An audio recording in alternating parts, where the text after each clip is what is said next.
And welcome back to another episode of Psychic Evolution. I'm Jamie Clark. And I'm Maggie Clark, and this is the podcast where you discover the psychic potential within to empower yourself and manifest your psychic and mediumship gifts. And we are so honored to have Mark Ireland back on our podcast. He was on season 2, episode 6. We talked a little bit about one of his first books, Soul Shift. And he is also the co-founder of Helping Parents Heal organization, which you probably remember Elizabeth Boisson, the president, was also on our podcast. So Mark Ireland is a great, great friend of ours, and we want to welcome him back on because he just published another book called The Persistence of the Soul. Beautiful. So beautiful, mediums, spirit visitations, and afterlife communication. So Mark Ireland was really seeking evidence of the afterlife after his youngest son passed. And in that, he got connected with mediums, he got connected with scientific studies, but he's not unfamiliar with the psychic realm because his father is Richard Ireland, who is a very well-known psychic and amazing. He has a book called Your Psychic Potential, A Guide to Psychic Development, which is something that we recommend for our mystery school students as a great source to start developing your psychic abilities. So thank you for joining us today, Mark. We are so happy to have you back on our podcast. It's good to be back here. Thanks for the invite, and I look forward to chatting with you both today. Yeah, and after the book of Soul Shift, what got you to write this next book? What was the catalyst of consciousness for you? Well, first off, the book was issued earlier under a different title, but this is a reissue, expanded, reformatted version with a bigger and better publisher. So I'm really happy with the product, but it did come out earlier, but there's a lot of new material in there to bring it more up to date too. But essentially what I wanted to do next was Soul Shift was more of a memoir based on my journey after Brandon's passing, which included a variety of direct phenomena, forms of connection with Brandon, and then also me through synchronicity meeting a variety of really talented mediums and researchers in the field.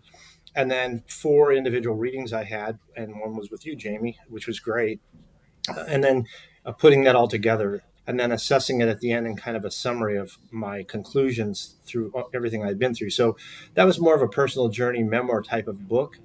I wanted to do something more with a continuation of the personal experiences, which continue to be phenomenal. I've had more than my share compared to most people. But in addition to that, I wanted to dive more deeply into some scholarly topics, including, skeptics, true skepticism, which is open-minded, versus the debunker type, which is a worldview based in materialism, where somebody's coming at it like they've already made up their mind. They're not really open to the evidence. They're just trying to debunk it or shut it down. Another chapter on the topic of religion and these phenomena to try and set some minds at ease for folks that maybe grew up in a more fundamentalist or traditional religious background. And then other science that backs this stuff up through various experiments that have been conducted over time. An experiment I did personally involving a message my sister left behind that was left in a sealed envelope, a chapter on reincarnation, an experience I had with my dad when I was 3 years old, and things that I shared with him at that time that I no longer remember. And also a chapter on, how to find a good medium if you're seeking one, because, I know a lot of people who are in grief who've had a child pass or someone else, and they're looking for that resource and what to look for, what to avoid, because unfortunately there are some charlatans out there looking to take people's money. I think we just have to be honest about that and just put it out there. But I don't think there are that many of them. I think there are a lot more folks who maybe aren't that developed and think they're more attuned to it than they are. And maybe that's not really the primary focus of their life, but they want it to be. So I would call those maybe a little more diluted in terms of thinking that, they can go do this and be a full-time medium. Where when you get somebody who's in grief, they need somebody who's really qualified and experienced and who's been proven as an evidential medium. So I get into all that and even more. And with the scientific studies, you went with the University of Arizona and the University of Virginia. Can you share a little bit of maybe some of the studies, some of the scientific studies that you did that helped validate this spiritual aspect? Yeah, the thing with the University of Arizona, I don't really know what was documented and how it was ascertained after the fact. All I know is I came in there. Let me back up a step because this is kind of interesting and synchronistic how this came together for this opportunity. But only 3 weeks after Brandon passed, I was watching the Channel 12 NBC News in Phoenix, and they showed a clip about a study being done at the U of A, and it had a medium there providing validations to sitters that they could not see or communicate with directly. And it was actually Alison Dubois. And this was way before the show Medium came out. So I had not heard of her, but I was really impressed because the validation she gave were very accurate and specific. And then at the end, they talked to the folks who had received those and they validated everything. It was like, wow. So at the end of that, I thought, geez, I'd love to get a reading from her and I'd love to be in that lab someday. And the very next day, I got a call from Jerry Conser, who is a friend of my father's, a man from Dallas, Texas. He says to me, hey, Mark, I know what you've been through, and I know someone who might be able to help you. Her name's Alison Dubois, and here's a number you can call to make an appointment. So that was the first sign of synchronicity. And then within 1 year, I was actually in that lab sitting as a test sitter with a medium, Lori Campbell, who's also exceptional. And that's actually comprises one of the chapters in my first book, Soul Shift. But that's how I got in there. There's a clip of that for people who want to know more about that, that they can see. It's on YouTube. It's on my site, markirelandauthor.com. On the media tab, you'll find that. Really, what happened in that reading was I was set behind the medium where she could not see me or have any direct facial contact. So no one could allege cold reading. And I wasn't really allowed to talk until, the very end. So she couldn't read voice cues or anything like that either. And she had to share specific things that she did. I mean, it was pretty phenomenal. Brandon passed from what ended up being a severe asthma attack that caused cardiac arrest while he was hiking on the McDowell Mountains in Scottsdale, Arizona, behind our home at the time. So she knew none of this. All she was given was a first name, Brandon. In fact, she was asked by a third party who was serving the purpose of asking questions or delivering just limited information and said, Brandon is and then the medium said son, like that without any prompting. And then she says, the first thing she says is my chest. I feel like my chest is so tight. It's like it's going to collapse or something to that effect. And I want to throw up. Well, he did throw up just before passing away. His buddy had reported that. She mentioned a tree that was planted in his honor with a plaque, and that at Sorrel High School in Scottsdale, that was true. He was a bass player, and someone had sculpted a bass out of metal, and then we had a plaque put on with a line from a Pink Floyd song because he liked Pink Floyd so much. So that was the U of A experiment. The one at the University of Virginia was more indirect in that I was working with Dr. Emily Williams Kelly. Again, I was a test sitter, and this was done remotely. So basically what they did was, I believe they had 6 different mediums give a reading for one of 6 sitters. And then when they were done, maybe it was five or six, she sent me all of the readings, and I had to grade which one I thought was mine and then rank them, like the most likely mine 1 through 5 or 1 through 6, and then send that back. At the end of it, she wasn't really allowed to tell me specifically what the results were, but she says they were embarrassingly good. And I believe she did get this published in a journal. You'd probably have to Google that. Dr. Emily Williams Kelly at the Division of Perceptual Studies at the University of Virginia. So those were my 2 involvements with universities that were looking into this phenomenon. See, and I think putting the practicality to the spirituality, and just like that, that's why I'm like, please always be skeptical about everything, question everything, just be open. And the cool thing is because, you bring up an interesting point to go, apparently nobody saw you. They didn't know that you were, in this case, the parent. Yet in this case, Brandon knew exactly who to go to give the information, to be the validation of communication. That's why, for me, I always say, give the information that you get. Do not make stuff up. They'll know their own person's connections, personalities, dynamics. And I want to thank you, Mark, for creating and co-creating Helping Parents Heal, to give parents a place to come to where they can know that they're not alone. because I think, like I do, depending on the circumstances, we're like, is anyone else experiencing this? Anyone else going through this? And when they can have the validation and the validity to go, well, no, Mark's very practical. He's done some scientific studies. He's got this great group. And I believe it's 24,000 people, families, parents that you have in it, It's and actually probably down to more more than now. 25,000, pushing 26,000. So it's growing rapidly, Excellent. which is good and bad. It's bad because people are going through a lot of pain, but it's good that we're there as a resource. And I could touch on how the organization was founded if you'd like to hear that. Please, yes, sir. That would be great. So I don't know if you remember this, but you and I were doing a workshop at Storm Wisdom back in 2009. And one of the attendees was Suzanne Wilson, who had just moved to Arizona from Florida. She pulled me aside during an intermission and said, hey, she gave me a couple validations from my uncle, which were pretty funny and accurate. And then she had mentioned that she just met another parent who had a child pass while on a mountain. And it turned out it was Elizabeth Basson. But I didn't know the name at the time. She told me that was trying to lease an office space for her practice, her mediumship practice, because she was already a medium. She really came to our workshop to try and meet people in the area with a like-minded view of things. She said that the landlord had never met a medium before, didn't know if there's anything to it. So she kind of tested her. And I think she showed a picture of something to do with Elizabeth. I don't know if she showed a picture of the son or Elizabeth or whatever, but asked her if she could get any information. And then Suzanne gave her like 3 or 4 really significant validations. Like one, I don't remember all of them, but one had to do with she sees him talking through like a blowhorn or whatever. And he had been a male cheerleader for the University of Arizona football team. There were a number of other things. But then at the end, Beautiful. I just said, Soul Shift was fairly new at the time. And I gave her a copy. I said, why don't you give it to the lady and just see if maybe she would find it helpful, the mother.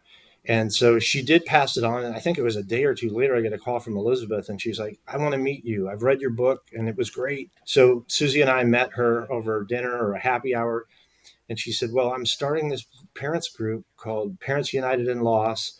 We're going to have a meeting up in Carefree on such and such day. I'd like you to be my first speaker. So I said, okay. So I go there, we do that, and it goes pretty well. And then she starts holding these group meetings once a month. Fast forward to late 2011, and Tina Powers is a good friend of mine. You know her. She's a good medium from Tucson. I was Definitely. leaving a job, and I was trying to figure out what I wanted to do next. And Tina said, Mark, I think your real path in life or your main focus is helping other parents who have been through the same thing you've experienced. Maybe you want to think about putting an organization together to serve them. So I mulled this over and I thought, well, why reinvent the wheel? I mean, Elizabeth already has this group going. The only thing is, it's just one location. What if you could take and blueprint what she does and expand it out and have a lot of affiliates? Maybe I could put a website together and start a newsletter, and then you have even more resources for folks. So I called Elizabeth and said, hey, here's kind of a thought. Would you be interested in partnering with me in doing this? And she was like all over it. And I said, and maybe we can go with a new name, like maybe Helping Parents Heal. And she says, I love that name. I hated the name Parents United in Loss. And that was the origin of it. And then some of the folks who were the first parents who attended the first meeting became board members. And the board has evolved over time, but it's just grown and grown and grown. And today, Elizabeth is the president. She and Irene Vuvalidis, who's the vice president, run the day to day. I'm chairman of the board, so I'm more involved in the big picture. I'm still working a day job. I can't devote the kind of time they do, but it's an all volunteer organization. No one's paid, at least not yet. I mean, we may need to hire folks because it's getting pretty unwieldy with the size and scope. But really, the reason we exist is because there is no other organization for parents that allowed the open discussion of spiritual experiences and afterlife evidence. And that's really our differentiator. And it is one of the key factors in the healing process. So I think that's a big deal to parents and to anyone who's had someone pass. And as you've shared your insight, has that helped somebody in their own spiritual awareness, whether they got stronger connections to their own religion or to their own spirituality? Did you have any reactions to those connections with others? Oh, yeah. I think it's kind of a wide array of things. First off, we had atheists in the beginning that were coming to those thinking there was nothing but the material world. and their minds were kind of blown open, and then they became more receptive to, the possibility that, okay, maybe there is a thing called spirit, and maybe there is a thing called a soul. Conversely, other parents, maybe that were more fundamentalists in their religious beliefs, became a little broader and viewed things a little bit differently in terms of a broader spiritual net that covers everyone and everything from a variety of perspectives. And then we even had some parents who became mediums. I think some of them became really good ones. Again, we come back to the thing where, a lot of people, there's a huge number of them that want to be a medium because they get helped by a medium and then they want to be that. I think some have more natural aptitude than others. My theory on that is you're born with an innate amount of ability. Like my dad, I felt like had this immense amount, and then he developed. So that made him like a Devin Booker of the NBA today, but or Kevin Durant. Conversely, some people might have a little bit of ability, natural ability, but they work real hard and they can become a role player, okay at it, decent at it. And then you have people who kind of just don't have much of it or don't develop properly. So I think a lot of the moms want to become that, or the parents want to become that. There are a few that are really good. I know, like Lisa Wilcoxon's one of them. Well, and I think when people can see that you can keep these connections, that they're not stuck. If they didn't want to come through, they're not coming through. But did you see an opportunity for people to make an even stronger connection with their loved ones, even though they may not have done the mediumship professionally, that they took that connection, that modality, in this case of mediumship, to make their own connections to help heal their soul? Yeah, and a lot of the group meetings would involve we'd have somebody there do a guided meditation, to foster that kind of connection. And a lot of them had experiences, and then we debrief afterwards and talk about, well, what happened to you? And some would feel like they were touched. Others just had this an emotional reaction where they visualized being with their loved one and hugging them and all kinds of things like that. So you're right. I mean, that's just as important, if not more important, than becoming a medium. For everyone to have some form of connection that's direct for themselves, and I did see that happen, quite a few times. Well, and when they can see that you can make your connections in a practical way, but not only that, help others because you're able to help yourself. And then being able to write these beautiful books, because I think, like I do, not everyone wants to go through the experience to learn from it. Sometimes we want to be in that adventure with you and not have to go through it, but learn, get the outcome of insight and information. Has this given you an opportunity to bring more people together with their abilities? Because you do scientifically test psychic mediums in order to get them to make sure that they're doing what they say they're doing, correct? Well, let's go back to my dad's books and how that came to be. First off, I mentioned Alison Dubois earlier, and it was later that year I got my appointment with Alison. She knew very little about me. I went in intentionally in those 4 readings with Soul Shift, trying to make sure that folks didn't know anything about me or knew a minimal amount about me, so I'd have a pure reading. In her case, it was pretty interesting. 2 weeks before the reading, a gentleman gave me a box that contained all these 8.5 by 11 type pages. I open it up and it's Your Psychic Potential, A Guide to Psychic Development by Richard Ireland, 1973. I'm like, well, where'd you get this? And he's like, well, your dad gave it to me before his passing because you were out of state at the time. I said, well, it's been 12 years. Why are you giving this to me now? And he says, I don't know. I just feel like I'm supposed to. So the Alison Dubois reading is 2 weeks later. One of the first things she says to me is, well, I've got your father here and he showed me a book, but I feel it's his book, but he's handing it over to you to take forward. Does that make sense? I'm like, okay, I get it. I got to continue his legacy. Really, that book, as it turns out, was a product of workshops he was doing in the late 60s and early 70s to teach people to develop their own intuition and own abilities, whether that just be on the emotional level for guidance in their own lives, or whether it to be all the way to full-fledged mediumship. Your dad, amazing. Yeah, Amazing. I grew up with him, and so he was my standard. And therefore, I was always Top disappointed. notch, man. I was What's disappointed your by others. favorite memory of his abilities and what you got to witness? Because he was magnificent, right? I mean, Because he had his own church. He started out in the spiritualist church organization, the NSAC. He was ordained by them when he was probably only like 22 years old or something like that. And then he started serving, and they'd move him to different churches. And he was a traveling minister at one point in time, and he would do demonstrations of phenomena in addition to giving sermons and things like that. And then by 1960, he founded his own church, which was called the University of Life. I think, part of it was he wanted to be in Phoenix, and the NSAC kept moving him around. But the other part was I think he had moved beyond necessarily the dogma associated with even the spiritualism. It had a dogma too, just like any other church. And he wanted a church that was more like an educational center where it was free thinking, and he wanted people to go on their own path. So see, the potential, see what was out there, and understand, the spiritual level, but then formulate their own views rather than have something rammed down their throat. And that was how that happened. But I'm kind of doing a roundabout here. But yeah, it was pretty remarkable. As far as personal experiences, I would say two things. So he did that within the church, and that was more demonstrating mediumship, but also the psychic phenomena.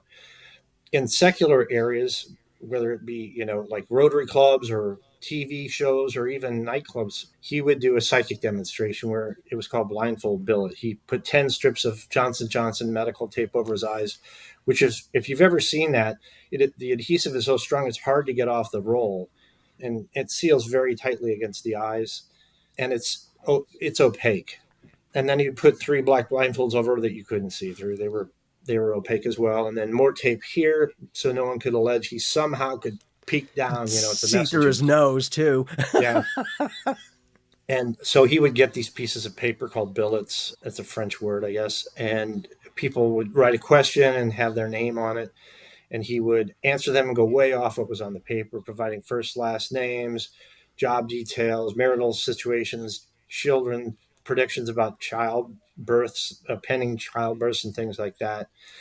And I would say one of the most touching things to me was when he would do that, and then spontaneously he would get somebody from spirit touch in, and then he would say, I've got somebody's uncle here, John, and he said reminds you of this and this. And so that's what really stuck out to me the most. I mean, all the other stuff was great, being able to give him serial numbers off bills and all this other fantastic stuff, but just knowing, wow, there really is more. We're not just this physical body. And at a young age, seeing that just gave me confidence. That was of the utmost assistance to me when Brandon passed. But I'll give you another story, and it's in Soul Shift too. A lot of people love this story. So my wife, Susie, and I have been married a long time, but on our second date ever, I was 19 years old and hadn't really made plans for the date. And I said, hey, would you like to go see my dad tonight, do a psychic demonstration? And she's like, oh, sure. So we go there, and as usual, I'm running late. I'm a teenager, not 20 yet. So we get there, and he's already blindfolded and giving messages to people. So I said to Susie, here, write a question on this piece of paper. And so she asked, will my mother ever get married? Because her mother had been dating the same guy for a long time and never really committed to him. So she sent that up, and within, a reasonable period of time, he picks up her paper and says, Susie Sap Soup Sip. And she goes, what? Susie Sipe. And he goes, okay. He says, well, I think you've asked me a question about your mother and whether your mother will get married. Well, I don't know about your mother, my dear, but you have made your choice of man, and he's with you here tonight. And then I spoke up and said, Dad, it's Mark. Susie's my date. And he says, oh my gosh, I just married off my own son. I love that. That's fantastic. But that is so impressive. He's blindfolded before these people even brought their questions up, so there was no way he could see it. He didn't know But I also, was there coming that night either, because I didn't plan very well. Yeah, but that was the brilliance of it. He didn't even know you were coming. Yet he was able to tune in to Susie, and in this case, the question that she was asking, he didn't see it. He didn't more than likely ever meet her before that time. And yet he was able to give strict and direct information to go, oh, I believe you found the person already, and they're sitting right next to you. Yeah. And she's like, holy cow. Because what I was able to read in some of the videos, I always remember the aspect of when he was doing the billet reading, he would be able to share people's first and last names. He could know your address, your phone number. It was impressive. Yet it was very empowering. It wasn't scary to people. People just didn't understand how he was able to do do that. Yet he was always very, from what I was aware of, very practical about it. He could share things in a commonsensical way. Because, I always say you can have all the knowledge in the world, but if you can't share it, whatever. He was very good with working with people in many different dynamics. Yeah, he was. I mean, he counseled a lot of folks. I've had people come and say, "Your dad saved my life," because he was a really caring person too. So he could provide good advice and direction, but he'd also was able to kind of counsel them, in ways that as a minister would. I actually was looking through some materials yesterday, so I'll share another story that I just read from somebody's post on a blog. I'll have to share it sometime and put it up because it was pretty interesting. But this gentleman, he was like a amateur magician, and he had a buddy who was an amateur magician, and they thought all this stuff is just hooey. So they went to see my dad one time. Well, only one of them made it, but what he did was he said something like, "If you can solve this, you can have this check for X number of dollars." And he had folded the check up into this tiny little thing, folded, folded, folded. And so apparently my dad picked the check up, and I don't know if it was inside of a billet, maybe it was. And my dad says, "Well, I appreciate you sending this check here, but you're going to have to sign it before I can cash it." And he did that without having it unfolded. So I've got so many accounts like that from people around the world. And that'll be my next book, to talk about what it was like growing up with him, and a lot of those folks' accounts that have come to me as well. But back to the book, this Your Psychic Potential. So I got that book, and I was able to get it published within a few years of that. It's become a tool for a lot of folks who want to develop. And so I would say that's one of the ways that I think he's kind of reached from on the other side of the veil to help folks who wanted to work on that. And it's great because your dad is one of my teammates. He is on my spiritual team, and very genuine, always just very matter of fact, very genuine, very grounded and down to earth. And it's really cool in a way that you grew up with this. You didn't know him any differently than who he is.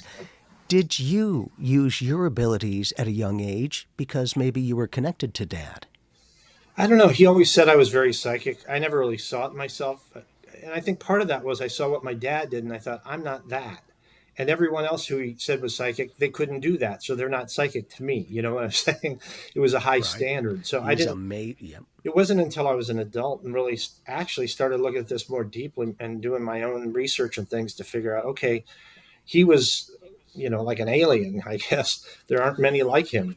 But that's not necessarily what it means to be psychic. Somebody have a different skill set, and maybe it comes to them in a different way, but it's helpful in their lives.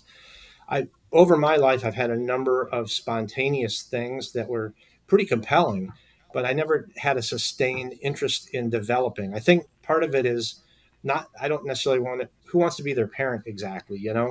Number two, it's a high standard. Number three, I saw that the crap he had to take from these debunker type skeptics all the time, and just constant, it just would I think it would wear a person down. I'm sure you've dealt with that too, Jamie. Well, and the ability to just do you genuinely, because even with the naysayers, they had no choice but to go, I don't understand it, and there's no way that person, in this case Dr. Ireland, was able to see that information before he got blindfolded with the triple, and then they were saying he could look through his nose. It's like, oh, who's cute? That's funny. But in addition, when he could be practical like that, and I believe that for the most part, he hit serial numbers on bills, Oh yeah. $100 bills, dollar bills, all the time. He almost never missed that. To me, and I believe that he was studied by governments around the world for his abilities and what he could do. Well, as far as the bills go, Tony DePrima owned a restaurant entertainment facility, and they had hired my dad back in like 1967. He and two other owners, and they tried to trick him. One thing that they would do, because my dad, after answering a bill, it would crunch it up and throw it in the trash can. So they would move the trash can, but he didn't miss a beat, and he'd adjust. But more impressively, I think this is pretty cool. They took on three occasions a $20 bill, wrapped it in foil, put it in a sealed envelope, and said, "Tell us the serial number." And each of the three times he was correct. So that was pretty cool. As far as the government, the only thing I can share with you, because he never told me anything about that, and I don't have any documentation, but a man named Glenn Wheaton, who runs the Hawaiian Remote Viewers Guild, I had interviewed him in 2009 because he contacted me and said he'd worked with my dad. So I had this full interview with all the information. And to boil it down, he said that they went to see my dad's demonstration at a public venue in Waikiki. Um, they wanted to see. They just figured it was a kind of a trick magic show, but they wanted to check it out. And they thought, oh, maybe there's something to it. Let's bring him over here afterward. They said, would you be willing to come to our facility and be tested? And he said, sure. So he went there, and Glenn said that they had put a paste over his eyes. I don't know what kind, but apparently something that would block the vision. But if he tried to peek, it would crack, and they'd know that he tried to peek. So with it intact and not cracking, they did a bunch of different exercises with him, and he blew them away. And then once they knew he was legit, they want to know, well, how do you do this? What's your process or your practice? And so Glenn would state today that the entire Hawaiian Remote Viewing Guild protocols were developed from what they learned from my father. And he said, he told me that my dad had done work for the CIA to identify the location of some POWs in Laos after the Vietnam War, and even furnished some dog tag numbers for those folks. It was pretty phenomenal. This is my only source for that, so I'm just sharing what he shared with me. One of the things that he said to Glenn, and Glenn didn't really fully explain this to me, but he said one of the things my dad said, it's not necessarily, it's about when, because time on the other side, like you said before, the person's spirit brand and line things up, so he must have had viewed like what was coming or what was kind of happening at the same time.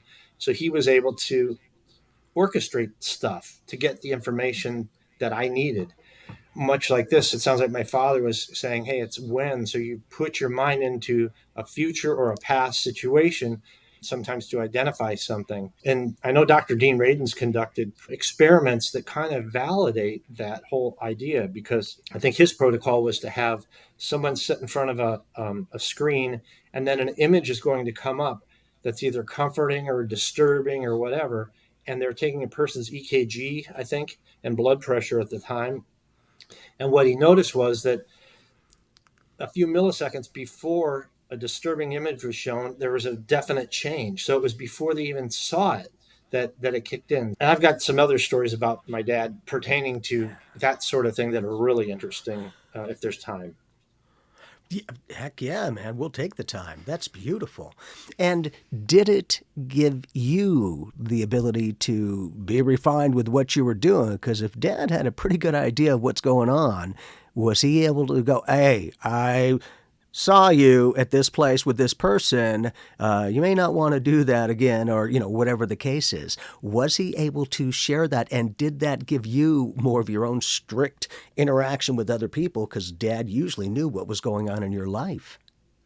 My parents split when I was 11, so I wasn't at a stage in my life where I really needed to be warned too much about things. However, my brother was 9.5 years older, and so he would thwart my brother's efforts to drag race, to get in fights. And when he had somebody buying beer for him when he was underage, he kind of curtailed that. There's a story I share too with my mom when they first got married. And this isn't really stopping anybody from harm, but that my mom had been working on being a vegetarian for a couple months, and she'd done a really good job. And then one day she just was craving a hamburger, and she ran out and got a burger. And then when Dad got home that night, he's like, "Oh, Shirley, did you enjoy your hamburger today?" So which made her furious. But but he did tell And he me was too. right. He there was one Sunday that he was going to church, and he felt he was going to get in a car accident. So he went an alternate route, and he still got in the accident. So sometimes there's things that can be changed, and maybe sometimes you can't change it. And even if he was reading for somebody, and he, like, say if they had cancer, if he felt that they could do something about it, or they didn't know and they could get it in time, he would tell them. But if they were like, boy, late stage 4, they're not going to make it, he would not say anything, because he just figured it's only going to add stress or worry to somebody's remaining time, and there's no value in it. Well, right. And if they're given that and they're in that stage of cancer in this case, like, well, what am I supposed to do with it? So I think that that's brilliant that your dad had the appropriateness of action, when to say things and when not to. Yeah, and I think some psychics might have gotten the fact that somebody had cancer, but they wouldn't have necessarily been able to get the information to know like where it's at or what's the prudent thing to do here. With the psychic medium stuff, the more accurate you are, the more responsibility goes with it. I share the fact that I have a lot of people who come to me that are new, and I'll give them a potential psychic upcoming event that's going to happen more than likely. And they'll be like, yeah, sure. I'm like, no, I could certainly be wrong, but I guess we'll see.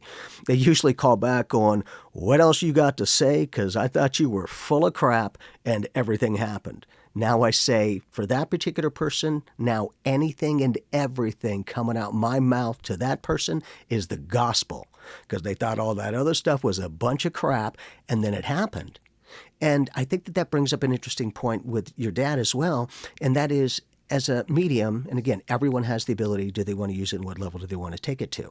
But there are a lot of times from the other loved ones that are on the other side, as we perceive it, are able to come through and give psychic information of what's potentially coming up for the person. And then it happens. And they come back going, holy cow. I'm like, well, in this case, if it's mediumship, your people get the credit. All I'm doing is being the messenger. That's it. But they also have an idea of what life experience you're going into. And if they can help us to help ourselves, that's beautiful.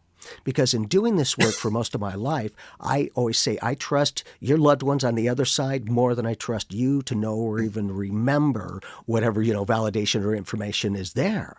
By the way, you're mentioned in this new book, The Persistence of the Soul, in two different areas. One is I interviewed two mediums because one of the things you just touched on was what's the difference between psychic information and true mediumship? Because some parapsychologists will, they say, well, we don't really know if there's a soul or a spirit or afterlife because it could just be psychic phenomena. So you're getting it through telepathy or one of the other clairvoyance, clairaudience, whatever. In that, you explain how you kind of differentiate between the two and how sometimes they're intermixed. And Linda Williamson was the other one too. And Cool. additionally, in terms of precognition, you shared a story. There was something with a friend of mine named Jennifer out of Colorado. You read for a while back. You gave her like half a dozen things that were right on the money and came true.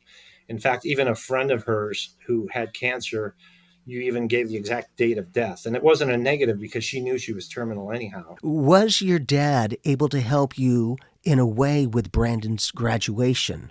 Yeah. How did that So, work for you? well, actually, the first thing that happened, I don't know if my dad did this or Brandon did this or it was just whatever. The very first thing I believe that happened was I wanted a direct connection. And so I went into a darkened room. It was actually a walk-in closet, and I meditated. And a short time later, an image of Brandon's face scrolled by that I could see in my mind's eye, and he was smiling, and I could feel joyful. Right after that was a cross with an oval loop at the top, which I didn't really know what that meant. I'd seen them. And then I had to look it up on Google, and it turned out to be the oldest cross of human history, the Ankh, which is from the Egyptians, the lower portion symbolizing physical life, and the top loop, eternal life. So what I got was a symbolic thing that I had to decode that told me Brandon's joyful in eternal life. But 3 days after Brandon passed, now my dad was gone by now, by that point in time, but my uncle, who had similar abilities, was still around. And we connected by cell phone when I was in the mortuary 3 days afterward. And he said, hey, Mark, last night I tried to meditate, but I couldn't get anything. But this morning I was doing my morning meditation. Your dad came to me and he wanted you to know that he was there for Brandon when Brandon crossed over. Brandon was a little confused at first, but your dad helped him adjust. He said, Brandon wants you to know that you were the best parents he ever could have had, which is the nice thing we want to hear. But then he shared the cause of death before the autopsy. And we didn't know at the time. And he said, your dad said Brandon's death was caused by a lack of oxygen in his bloodstream that caused his heart to fail. And 2 days later, the physician who conducted the autopsy told me that Brandon had suffered a severe asthma attack that drove down his blood oxygen levels and caused cardiac arrest.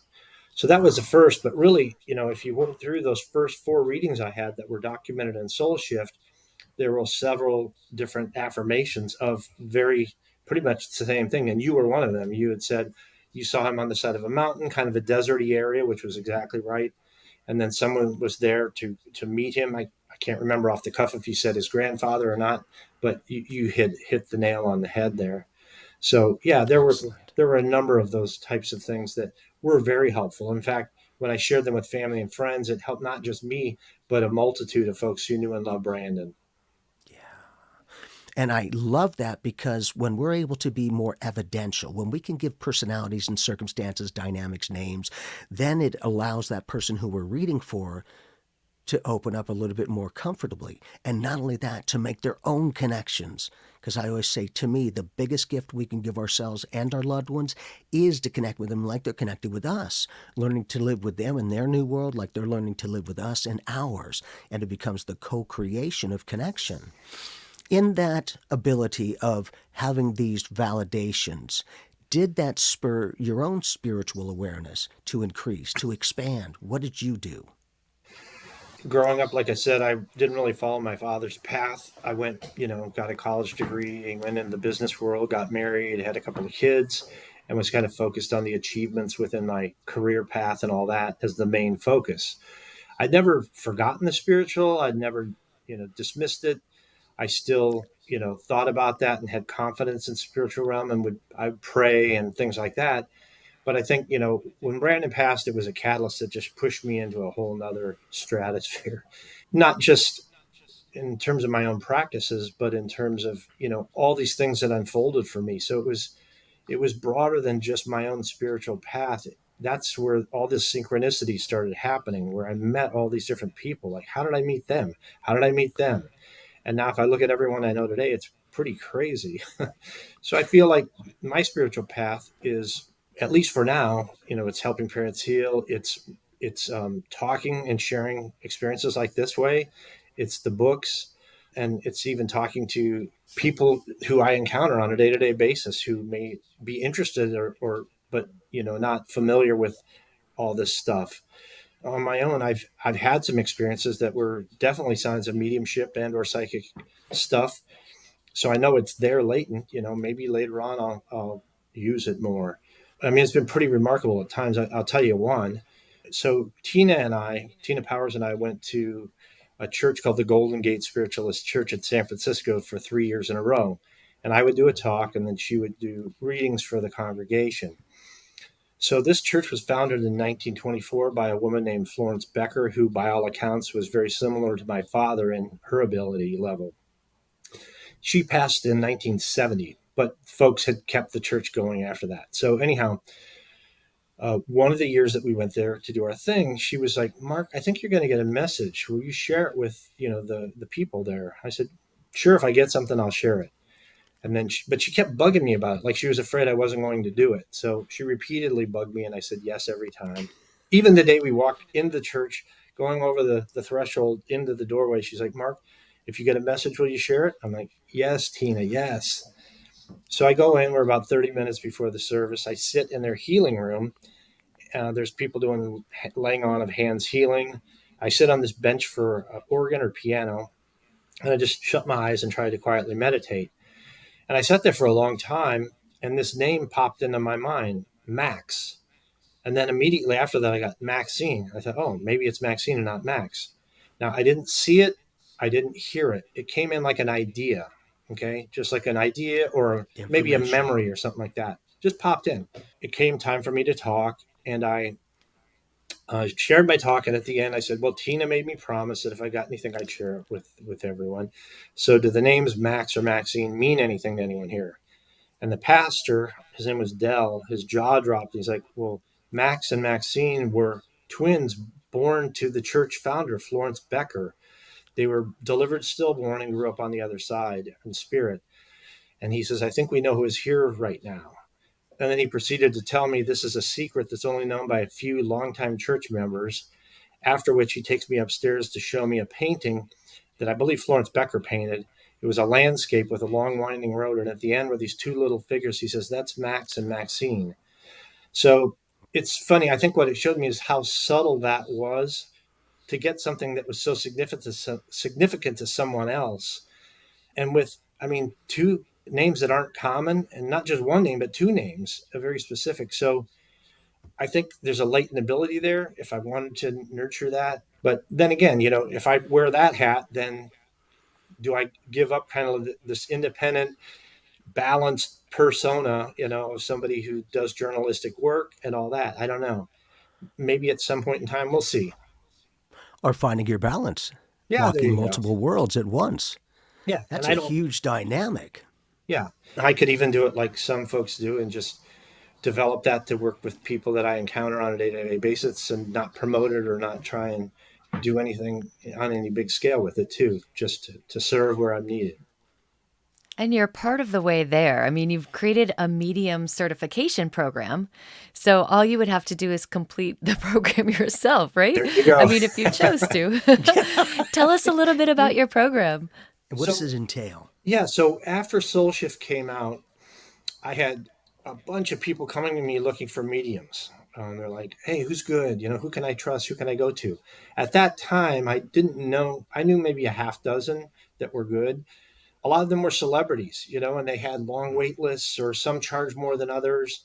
And so people are like, "Oh, I can't afford that," or "I don't want to wait 2 years." So I thought, you know what? There have to be more people out there with this ability, but they're just unknown. They're off the charts. So I put this together. I consulted Dr. Emily Williams Kelly at the University of Virginia to look at what protocols she used in the experiment that I was involved with. And then I have a friend, Tricia Robertson, who's with the Scottish Society of Psychical Research, and she helped me kind of refine the protocols for how to do the testing. And the way it works today, and I've got actually certified, we've been doing this for 9 years now, 9.5 years. I've got about 40 people who have been certified. It's not easy. I mean, today, I don't know the exact percentage, but I'd say only maybe 15 to 20% of the people are passing. So it's a pretty rigorous thing. And there's a purpose in that, even though it sounds rough on the people who go through it. I'm dealing with grieving people who need a good resource that's proven to be an evidential medium. So the process involves 5 separate readings conducted blind via Zoom with no video. They're allowed to know the first name of the sitter, and that's it. In the beginning portion, the medium will share whatever impressions they get and any names or any information they get. And then the sitter is allowed to ask, "Hey, can you connect with Brad?" Or, whatever the name may be, just first name only. And then the medium will go on. This is recorded. And then at the end, the sitter has to transcribe it into a written document, breaking all the statements down into individual statements like, I think I have your son here. I think your son passed. Your son's name started with A, blah, blah, blah, that kind of a thing. And then the sitter has to grade each statement as correct, incorrect, or indeterminable. Now, some of the prediction kind of things you talked about, those would be your indeterminables, unless they happen to come to fruition before the grading is completed. If not, we set those aside. We don't really look at those because we can't grade them. Not just predictions, but things like, say, well, I think your son had a friend in Europe who went to this party and went to this concert or whatever. Well, and the parent doesn't know who the person is, can't connect with them. You can't validate it. So you just set it aside. However, if a medium has, an inordinate amount of indeterminables, then it's not really a good reading. So we limit that to 33%. You can have 33% of them are indeterminable. If you exceed that, those are going to count as incorrect. And then the sitter will also have the opportunity to grade or award bonus points. So, like, for example, say the medium said, "Okay, I have your son here and the name starts with an A." Well, let's say the name is Aaron. Okay, well, that's pretty good. Maybe they give them a 2-point bonus. We had 2 different bonus levels, 2-point and 5-point. But if the medium said the name is Aaron, that's a 5-point. Okay. Now, let's say if the medium said Aaron's favorite food was pizza. Okay, great. That's correct. It was pizza. I'll give you 2 points. If the medium says favorite food was pizza with black olives and pepperoni, that's 5 points. So you kind of get the feel for how it works. That part's a little more subjective. It's up to the sitter to decide whether to award bonus points and which level. But at the end of the day, they've got to be 65% accurate at a minimum with a total score of 75 or better. So the 65 would be 65 points, and then they would have to have 2 5-point bonuses to just pass, or they'd have to be 75% accurate and no bonus points or some bonus points. But any combination has to be a minimum of 75 points and a minimum of 65% accurate. And that's the standard as of today. And I've actually raised the bar several times over the years. just to make sure we're getting really qualified people. That's Excellent. great. That's great. I know Michelle Claire is on there and It she's is. a good friend of ours. We Yeah. love her dearly. So it was really cool to see her pop up. I was like, oh, we love her. This got to be great. Yeah, and I've got really good mediums who aren't on there, but they don't need to be. I mean, like Jamie, for example, I already know he's great, and Alison Dubois, Lori Campbell, Deborah Martin. These folks have their own clientele, long wait lists, and you know, this was for the kind of the undiscovered talent. And at the time, I don't think Michelle was well known, but I think Jamie, you mentored her, didn't you? Yes, yes, sir, Yeah, I did. you did a good She's job. awesome, man. You did a good job. Thank you. She's You really know, I good. always share the fact to go, thank you very much. But I always say, hey, we're just the information. She is the magic to be able to use this and implement it in her own abilities. That's beautiful. And, I always say, if we can help even just one person, we've done a great job. I always say, who am I going to start with first? Myself. Hi, I'm Jamie. I'm no longer a hypocrite.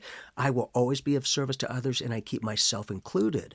And I think that you bring up an interesting point for me, Mark, and that is as you're sharing these experiences to go, your dad's amazing and you've had these abilities, but now we're seeing, oh, so maybe we control our abilities. Our abilities do not control us, because otherwise you wouldn't be able to tone it down or turn it down. I always say you never turn it off, because if you've got a soul, you're a psychic medium. It's the ability to interact, get those multiple realities, in this case from our loved ones, being able to give that information and the neutrality, because I found for me that it's not about me to try to place specifically in there. I'm like, I'm just the information. Here you go. If they connect with it, they'll know where to place it. It becomes that kind of a genuine aspect that people, just like you're sharing with these great studies and the validations that you're putting these people through the testings, to go, it's not just guesswork. These are some of the parameters that we've set, and they're able to work within them and beyond them. Have you been able to make your own connections with the psychic mediums that you give the opportunity to be of service? Do they read for you, or is it just other people? No, it's other people. I mean, I think I've had my wife do it once or twice, but usually the problem with that is then if they pick up right away who she is through it's Brandon or whatever, then it kind of destroys the process. So it's typically what we've done is we've developed a sitter list. We have people all the time that want to be a sitter. Unfortunately, a lot of them don't do a great job. So we've kind of narrowed it down to like who really does what we need.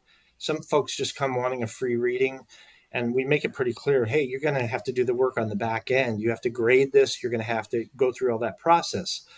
But sometimes they've flaked out on us, so we don't use those folks again. Right. Actually, I felt bad, but we've had to have some of the mediums do an extra reading just to make up for that. So we've kind of honed in on people who do a really good job. We still are open to more sitters. We'll try them out. If they do a good job, we'll use them again. Part of that is doing the back end work. The other part is just being balanced in how they do the scoring, because we've seen people that are either too generous or too skeptical. You got to be right in the middle, to be an effective sitter, I think is what we found. So, Yes. Skeptically open. yeah, Now, in your book, Persistence of the Soul, you conducted your own experiment with your sister after she passed. What was that like? Without giving away the sure. complete ending, but what was that experiment? Yeah, we want to hold back on the ending because it's got a lot of intrigue. I But bet, yes. she had been diagnosed with pancreatic cancer, which had metastasized to her liver. She was given, less than a year.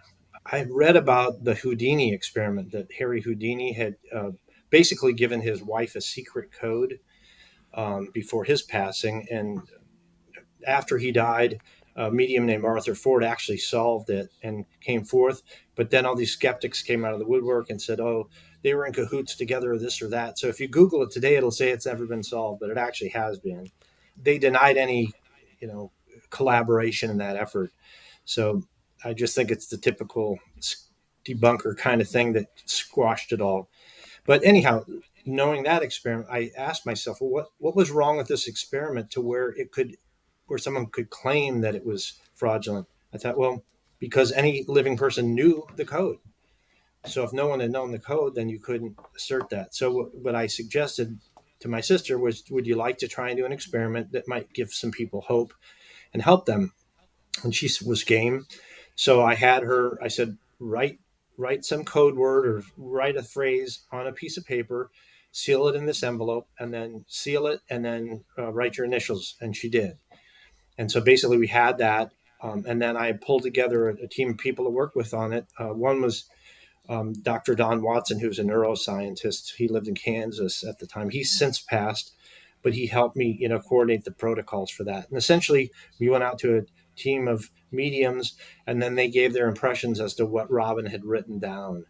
And so we went through this whole process of doing that, and then at the end, finally we open up the envelope and see what it says. I That's love that. beautiful. So, everyone, go grab your copy of Persistence of the Soul. It will be on Mark Ireland's website. We will have a link in the show notes so you can find it easily, and then we can find out the mystery of what happens.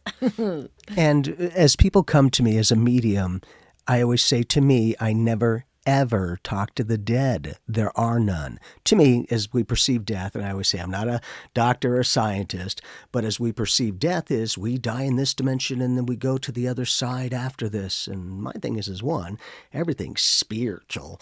Two, life is relative because we as humans are extraterrestrials to everyone else. And I always say, aren't we right now living on the other side of where we come from before here? Does that mean we must have died? Or could it just be a shift in consciousness and vibrational patterns of energy? And I think when people can realize to go, well, no, they're dead as we perceive it, which is not physically here in this reality, this dimension, yet metaphysically, they're everywhere. They're able to connect with us in any direction, in any way, at every time, if they choose. My dad used to have a saying. It was, there is no death and there are no dead. Yep. That's Now, beautiful. before we And put a it's wrap, real quick, let me tell you how I met Jamie the first time and how this came about. So you did a reading for my neighbor at the time, Andrea. Andrea came back. She went to you because she was missing her mom. And so she came back and told us about the reading. And she says, well, he told me something.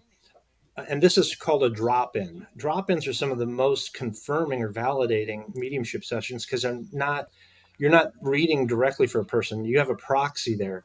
So Andrea, in this case, was a proxy to give us a message. And Jamie didn't know who we were or who it was about. But he had said, you have neighbors that have these birds. And we had 2 cockatiels at the time. And this person on the other side wants to make bring attention to this song that was written by somebody and performed by someone, but the person who performed it is not who wrote it. It's the person on the other side who wrote it. And we had just learned a short time before that about a song that had been channeled by a friend of ours, James Linton.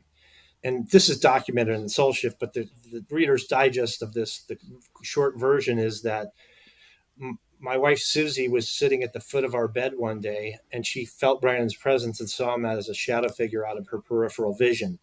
The very next day, she gets a call from James Linton, who was a musician and had borrowed Brandon's bass guitar because Brandon was a bassist. He says to her, hey, Susie, I've got something to share with you, but I don't know how to share it. And he said, well, I was sitting in my studio recording a song, and I felt a presence in there, and I saw a shadow figure out of my peripheral vision. I saw flashes of white light, and I thought I was hallucinating, so I drank water, I ate, I showered, but every time I came back, it got stronger and stronger. And at the end, I just finally said, okay, Brandon, what do you want? And at that point, he felt guided to redo the song, the bass line and the lyrics, and it came out as a song called The Other Side. So Jamie called this out third party without any knowledge of it. And the actual incident with Susie's occurrence and James happening on subsequent days and him having no knowledge of it, to me, is about as validating as you can get. Yeah. And that's great because they can bring us together with experiences, with different spiritual experiences. Because look, with that, everything was being brought together from a musician who writes music that Brandon's like, hey, I'm going to go see him and let's see if he'll co-write a song. And interestingly enough, apparently this gentleman had Brandon's guitar, his bass guitar. For me, I always say anything that we touch in any way holds a vibrational soul print of connection. That's the psychometry, is the ability to grasp an object or grasp an object because it's all energy. But in this case, what if a contributing factor of the bridge of connection was that guitar? Yeah, that's a that good Brandon point. knew. Not saying that Brandon didn't give him the information, but it enabled that connection, right? Yes, even clearer, just because he was even playing that connection with Brandon's guitar that he literally played with, that he touched consistently, and each string, I believe, was more than likely connected with. And so now all Brandon had to do was activate, in this case, to get the song connected, and the music just more than likely kind of followed through with it. It was creating as one unit, as all these different facets that are being brought together as the song, which is beautiful. Well, and anyone who wants to hear the song can find it on my website on the media tab. Cool. And the name again is? The Other Side. Awesome. Perfect. All right. Well, thank you so much for joining us today. Mark. It's always a pleasure to be with you and to sit with you and hear your fun stories. I absolutely love them. So we'll have all the links to your book and your website in the show notes. Thank you And both. thank you, Mark, Sure for thing. being you. Good seeing I you both. appreciate you. Definitely. Lots of love, man.